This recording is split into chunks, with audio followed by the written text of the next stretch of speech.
Hi, Shannon here. Long time, no talk, no see. I believe in my last video I talked about trying to reinvent myself a little bit and get back to an old hobby. I was going to get into sketching and doodling again. And I committed to that, hence the long break here on YouTube.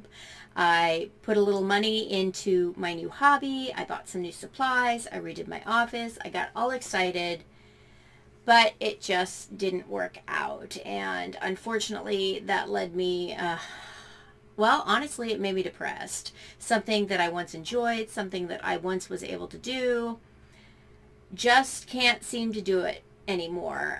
Didn't come easily. My hands continued to hurt. I continued to struggle with psoriatic arthritis in my hands and my fingers. I'm just now out of the brace that I had been in for probably a good 8 months or so daily. So I decided that, okay, I needed to take a break. And for a week, I did absolutely nothing. Well, besides work. But I didn't do any hobbies, didn't try to do anything new, just managed to do the day-to-day stuff. And honestly, sometimes that's all I can do.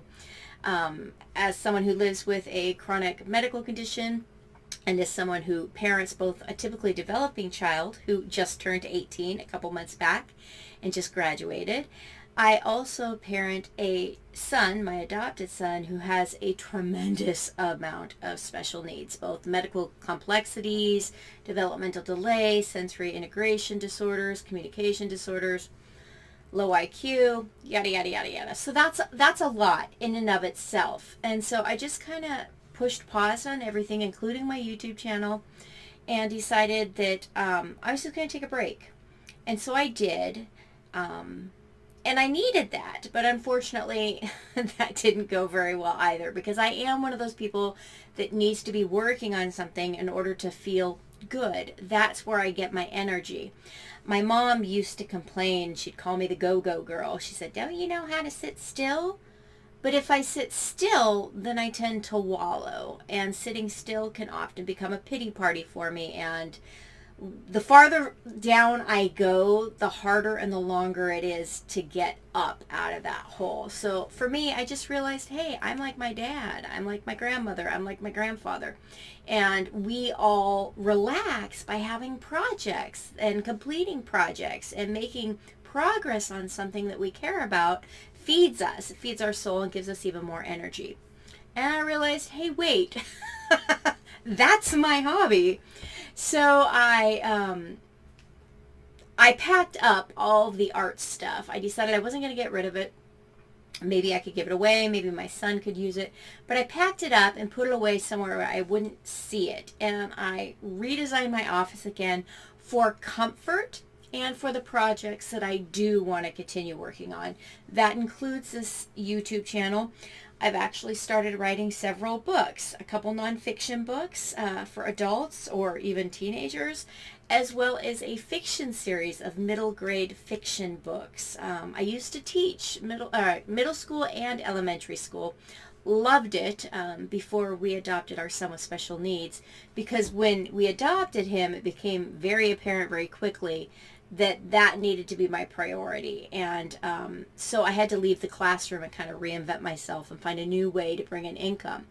So now I'm kind of getting back to working with elementary school children, hopefully from behind the covers of books. So I'm working on that, but I'm also working here on YouTube. And I'd like to find out from you, the few people who I'm so grateful who have already subscribed to my channel, what kind of videos would you like to see? Would you like me to talk more about my journey as a special needs parent, or my journey of trying to save my own sanity in the midst of just everything that life throws at me?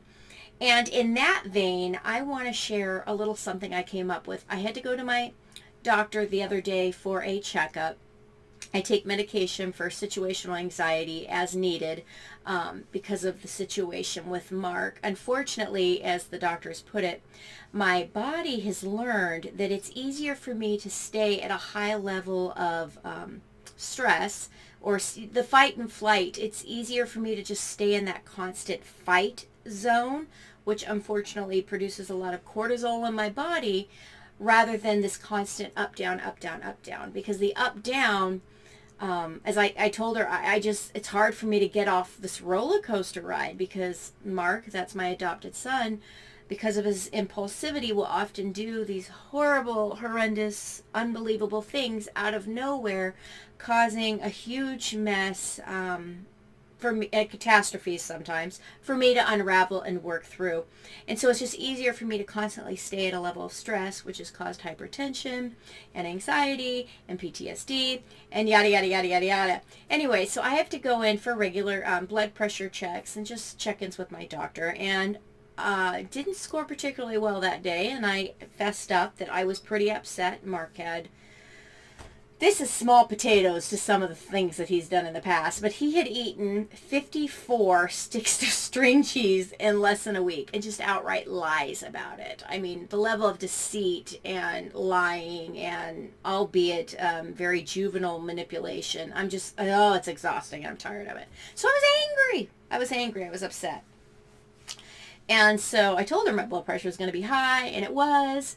And she left. They had me sit in the room for a little bit, and they came back in to take it again. It was still high. And I'm sitting here thinking, oh, I have to do something.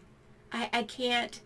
I'm tired of just surviving. I need to figure out how to make this copable. How do I manage it? And I realized maybe I'm setting too high a standards for myself. Maybe I need a little more grace for myself just as much as I give Mark grace. I extend him grace and understanding. This is a lot to deal with, and I need to recognize that and react accordingly. So I came up with a little acronym for myself because not every day is going to be a great day. Not everything is going to be sunshines and rainbows, but every day can be a good day because I can make it a good day. I can change my perspective, and so can you, and I hope this helps you. So I came up with this idea. I used the acronym GOOD, and so it stands for 1, G. I'm going to have a goal for every day. I'm going to have one thing that I want to get done, something that I'm going to work on. So that way, at the end of the day, when I lay my head down on the pillow, I can recognize that, hey, I was successful. I did at least this one thing. I made this one piece of progress toward my goal. It could be anything. And there's a reason there's only one, because other stuff pops up throughout the day, and I may not be able to do more than one thing, but every day I could do one thing. The next thing is O.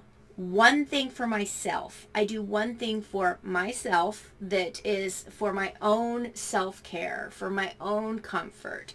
That could be working towards another personal goal or another personal project. It could be taking a hot bath in the evening. It could be making sure I'm drinking 1 cup of hot herbal tea every day. I don't drink coffee. I love tea. It can be anything. Just one thing that I do to prioritize myself, because I've learned the long, hard way that it takes a toll. Being in the role of constant caregiver for over 15 years with no respite comes at a cost. And so I need to start prioritizing myself. So I will do at least one thing every single day for myself. Next, I will do one thing. That's the next O in good. I will do one thing for other people. That could be for my family. That could be a friend. That could be just sending an email to somebody, say, hey, letting you know I'm thinking about you. It could be planning out the meals for the rest of the week for my family to know that they're going to get fed and the groceries are going to be in the house. And lastly, D, develop a plan for the next day. So before I end each day, I sit down with my little calendar. I'm analog. In fact, you'll see this here.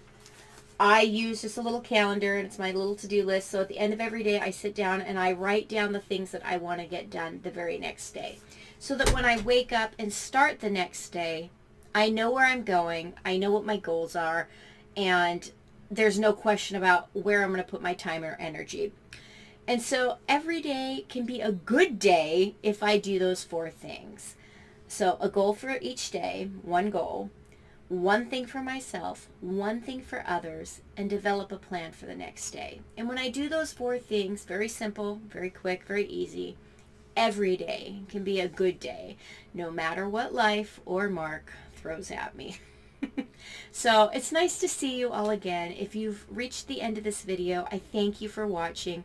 And if you don't mind, please leave a little comment down below and let me know what kind of videos you'd like to see in the future. That way I can make sure I'm spending my time creating the kind of content and videos that you want to see. Until next time, thanks again for watching. Bye-bye.